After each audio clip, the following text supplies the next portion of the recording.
2020년도 그 아카데미상 단편 영화 부분에서 수상을 했던 작품이 있습니다. 참 내용은 간단하고 그리고 짧은 영상이지만요.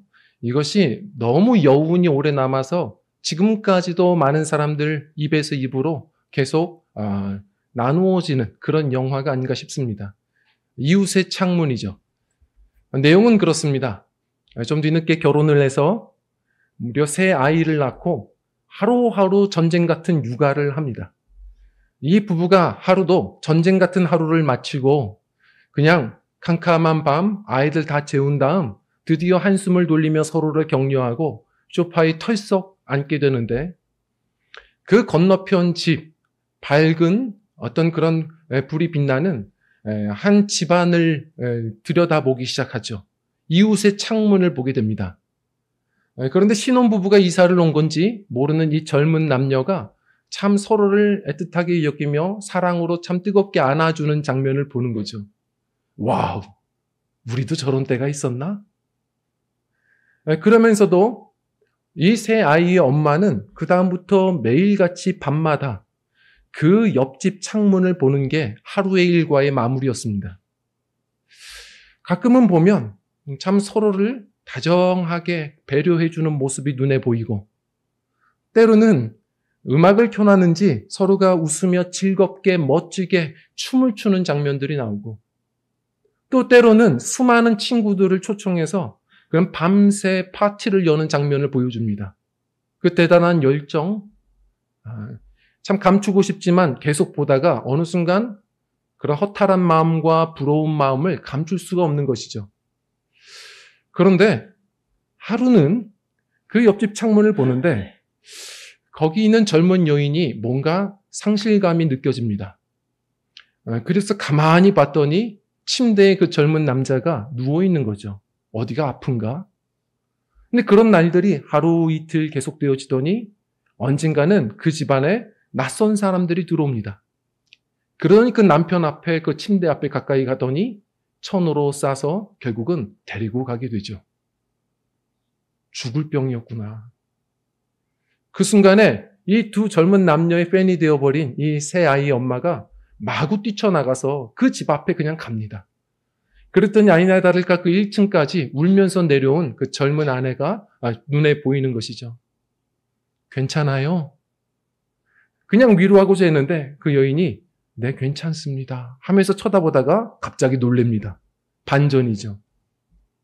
혹시 건너편 집 아주머님 아니세요? 저를 아십니까? 예, 이상하게 생각하지 마십시오. 저희 부부가 가끔은 그 두 분 사는 삶, 그 창문을 보는 게 저희 두 부부의 위로였고 낙이었습니다. 부러웠거든요. 3아이가 있더라고요. 얼마나 사랑스러운지, 그리고 유쾌하고 밝은지. 그리고 하루는 밤잠을 설치면서 남편분께서 아이를 봐주는 모습을 봤습니다. 얼마나 부러운지. 저희 남편은 오랫동안 아팠거든요. 그 이야기에 할 말 없이 그냥 안아주고 결국은 집으로 돌아가는데 그 영화는 마지막 3아이의 엄마, 똑같은 삶이지만 달라 보이는 그 삶의 창을 보여주며 영화는 끝이 납니다. 성도님들, 우리 이야기 아닐까요? 평생 다른 사람의 창을 보느라 창 안에 나의 삶을 무시하며 살아갈 때가 참 많습니다. 특히나 이 SNS의 삶, 얼마나 과도한지 모릅니다. 카카오톡, 페이스북, 인스타그램, 소위 이 카페인 중독에 빠져서 다른 사람의 인생의 하이라이트를 늘 부러워하다가 밤잠을 설치고 자신에게 주어진 선함을 깨닫지 못하고 감사를 잃어버린 채 살아가는 인생이 너무도 많아진다는 겁니다. 성도님들, 오늘 본문 말씀 솔로몬 왕, 이 지혜의 왕은 우리에게 행복하고 풍성한 삶이 무엇인가를 지혜를 알려주고 있습니다. 앞서서 전도서 2장은 뭐였죠? 전도서 2장은 모든 것을 다 가져봤다는 겁니다. 그러면서 이야기하는 것이죠. 행복은 어디 있느냐? 소유에 있는 것이 아니더라. 무엇에 있느냐? 시선에 있는 거더라. 눈이 열려야 한답니다. 성도님들, 오늘도 우리가 믿음의 눈이 열리는 시간이 되었으면 좋겠습니다. 하나님이 주신 내 창안의 나의 삶을 우리 성도님들 축복하셨으면 좋겠습니다. 오늘 이렇게 솔로몬은 이야기합니다. 우선 첫 번째로 뭐라고 이야기를 하냐면 우리 한번 좀 읽어볼까요? 시작. 비교하지 않는 것. 우리 13절 말씀 읽어보겠습니다. 시작. 사람마다 먹고 마시는 것과 수고함으로 낙을 누리는 그것이 하나님의 선물인 줄도 또한 알았도다. 아멘. 이게 원어로는요, 어떻게 되어 있냐면 사람이 먹고 마시고 고생하여 수고하여 얻은 삶의 울타리. 뭐라고 얘기하냐면 자기 목 안에서 아름다움을 보는 것입니다. 본다고 말합니다. 내 삶의 울타리의 아름다움을 볼 줄 아는 눈이 열려야 합니다. 성도님들, 우리는 성도입니다. 예수 믿고 영원한 기업을 얻은 사람들입니다. 행복하려고 애쓰는 게 아니라 이미 신명기 말씀, 너는 너와 같이 구원을 얻은 자가 어디 있느냐? 이스라엘아, 너는 행복자로다. 우리는 늘 행복한 사람들입니다. 모르지 않죠? 행복은 언제 끝장이 나나요? 고난이 있으면 깨지는 게 아닙니다. 비교할 때 깨지는 겁니다.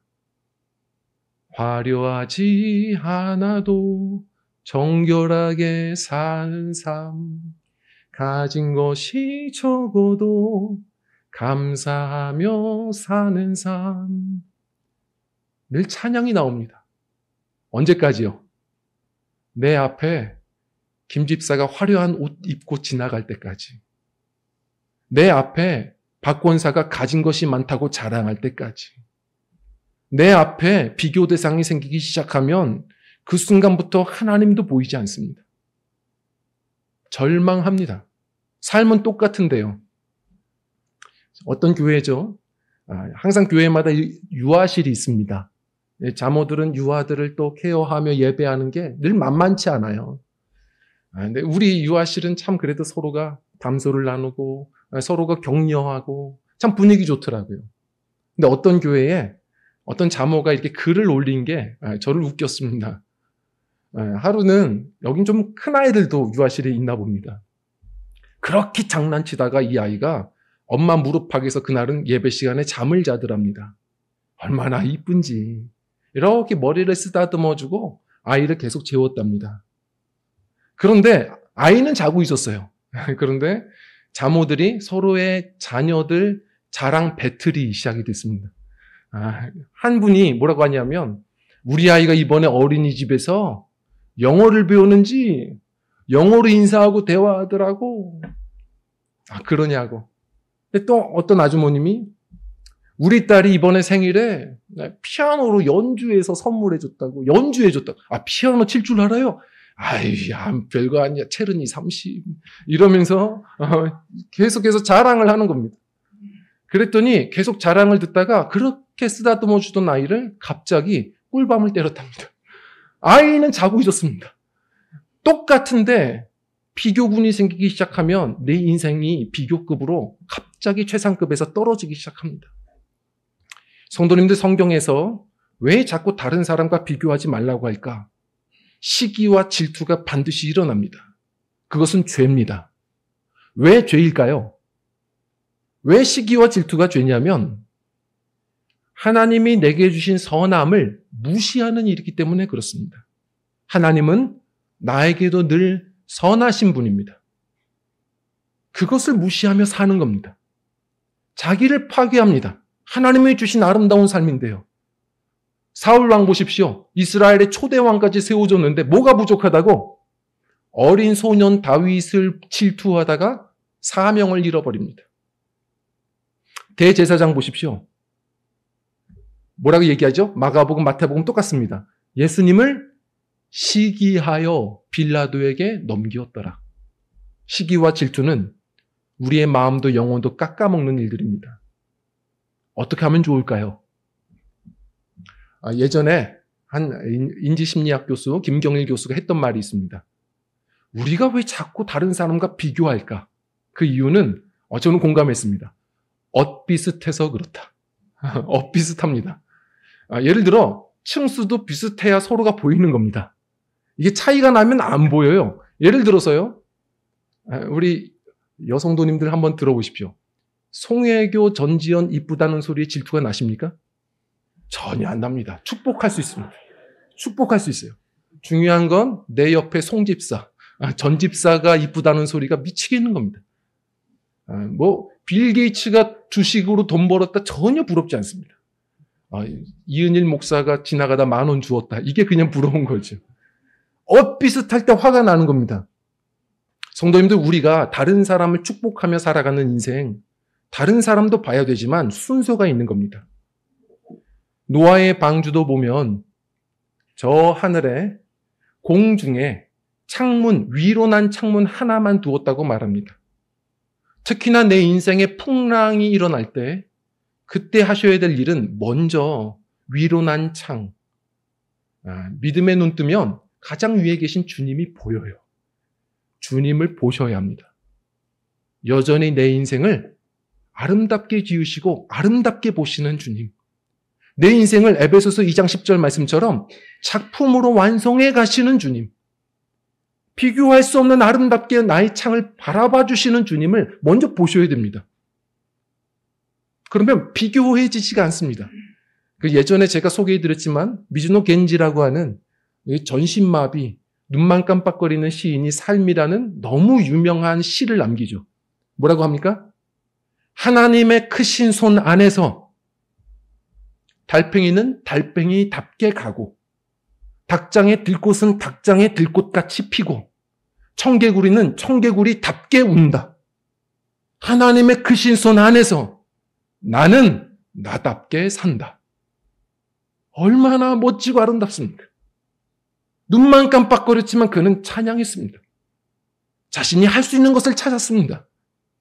우리 성도님들, 우리 하나님을 바라보십시오. 하나님은 실수하지 않으시는 분입니다. 내게도 선하신 분이십니다.